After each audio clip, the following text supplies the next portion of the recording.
fake posts, edits about me. Medyo di nakakatawa. Pero yun, ano lang siya. Gusto ko lang kayo bigyan ng reminder, syempre. Galing-galingan nyo naman. Tsaka yun.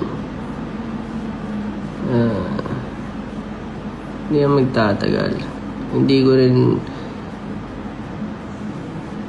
Hindi rin dapat ako nag-explain, lalo na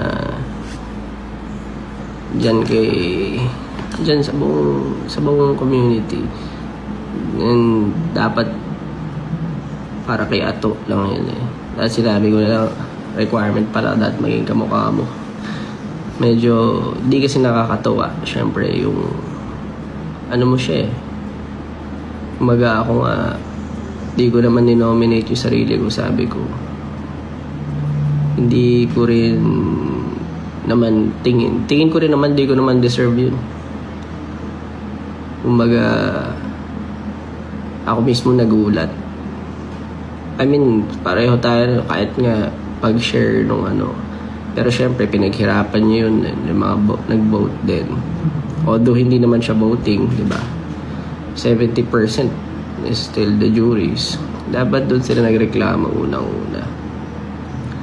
Pero sa akin, ano siya? Ano yun? Goods lang sa akin yun. At nirespeto ko yung opinion ng mga ibang tao. Opinion nila yan eh. Pero gusto ko lang din syempre i-clear out, diba? Na hindi yun para sa inyo. Para yun sa mga nag-gatekeep nung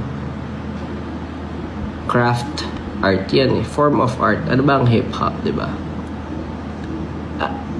Sabihin natin, marami talagang mas malulupit, maraming ano. Hindi ko naman kinakaila yun. Ano lang tayo, chill lang tayo. Tagal na. Ano bang form of, ano ba? Tsaka bakit, hindi ko rin alam, bakit ako na-nominate doon? Hindi ko naman yun, sa totoo lang, dapat nga hindi ako makakapunta ng Wish Music Awards. Pero in a way, mali pa rin kahit kanino mangyari yun. Hindi mo dapat ginagawang katatawanan yun. Hindi mo ginagawang rage bait content yung ganun. May pagkapatula rin ako. Gusto mo na rage bait, bibigatan ng tuloy na rage bait, di ba?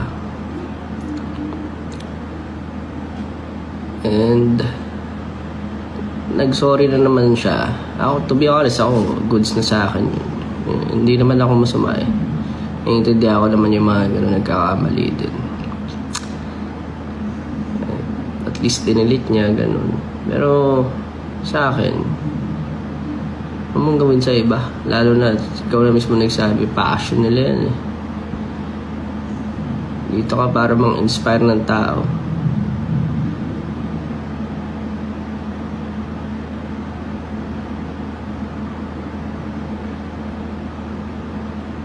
Pero, ayun, para dyan sa mga nagsasabi na wala akong kalye si katawan. Pero dyan ako lumaki. Hindi ako katulad ng iniisip nyo.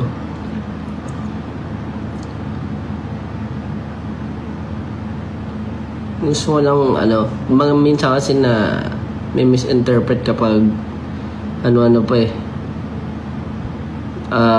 Social media pa na itatype mo pa tas out of context eh. Yung sinabi ko para kay Ato una-una, hindi maganda yung niya doon, yung stereotype niya yung form of art. But pag ako ba sumayaw ng hip-hop, hindi ako pwede manalo ng or hindi na ako considered as hip-hop kasi meron akong ganitong category sa pop. May mga may mga syempre, contradicting lang.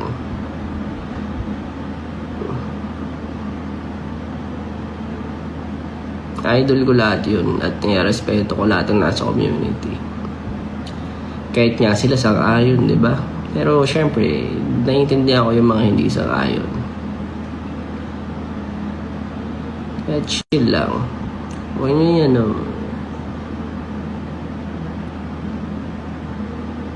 Basta tayo gagawa lang tayo lagi ng gagawa ng kanta. At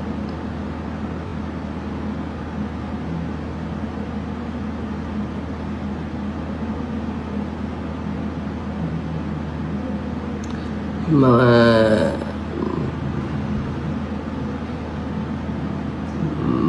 makukulit, kinontent ako ng lahat eh.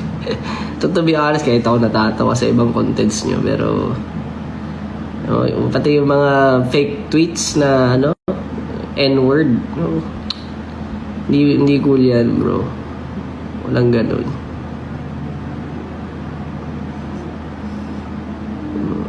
Ayan, gusto nyo na rage bait? Ayan, rage bait. Yun ang tawag na rage bait. Pero chill lang tayo, nasa social media tayo. Alam ko naman yung laruan. And kung alam nyo yung laruan, alam ko rin yung laruan. Diba? Tsaka no hate sa mga dyan. Yung syempre, na dapat maging accountable din ako na dapat tilagay ko na lang si Ato doon. Kasi alam ko, baka yun nga, may misinterpret. Pero, in a way kasi, ito ba naman eh. Hindi tama talaga yung definition niya. Pero yun, kung ako napatawad ko naman yung tao din, bahala sila dyan. Anyway, yun lang naman. Nag-live lang ako saglit. Di ako magtatagal. And overthinking, Diyos ko, sanay na ako dyan. Kali sa katawan, lahat yun napagdahanan ko. Lumaki ako sa streets, lumaki ako sa napasama sa mga kung ano-anong bagay, halubilo. Basta hindi ko na kailangan i-mention kasi minsan mahirap mag-mention. Alam mo yun, gagamitin pa agad sa'yo eh. Rage bait na naman. Pero yan, hindi ko na kailangan pa mag-explain. And ayoko rin mag-explain na type kasi out of context. Pero anyway, salamat sa inyo. Salamat sa mga mas malulawak ang pangunawa at sa community rin na naintindihan nila.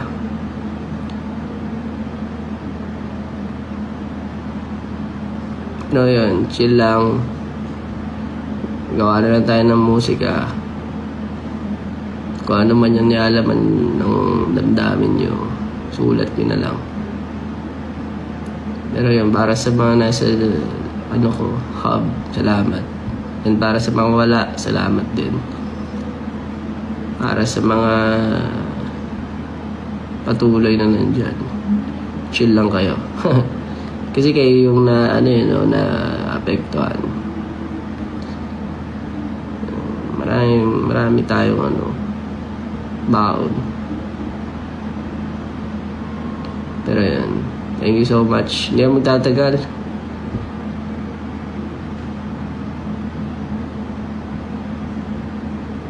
Ano pa ba? May mga di ba ako nasagot? Yun lang. Parang yun lang naman.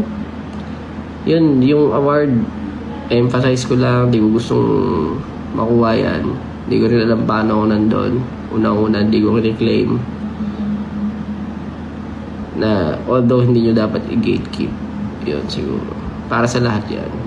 A form of, yung pagra-rap, pagkanta, pagsayaw, even beatboxing, o kaya ano pang form of hip-hop, feeling ko, yun nga yung maganda eh, diba?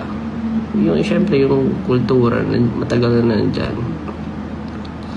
And hindi lang yan sa pananamit o forma, sa asta, pananalita. Sa puso yan. At lahat yan, idol ko yan. Lahat yan tinitingala ko. Sabi nga, di ba, kultura yan. Kultura. Naging mukha rin naman akong, kumbaga, ako din naman, nagdaan, geng-geng era rin ako, sobrang tagal, guys. Wala eh. Kailangan ko rin ngayon mag-iba ng, kumbaga, nag-iiba, nag-evolve ka lang din ng trip pag tumatanda ka. Kaya maraming salamat sa inyo. And patuloy lang. Tsaka syempre, chill lang kayo. Okay lang ako. Hindi ako, huwag kayo mag-alala, di tayo malungkot sa ganyan. Ayoko lang na, kayo, worried sa ganyan.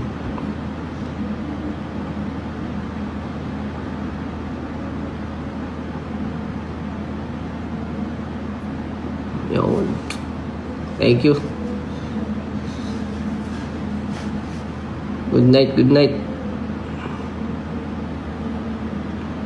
Out now.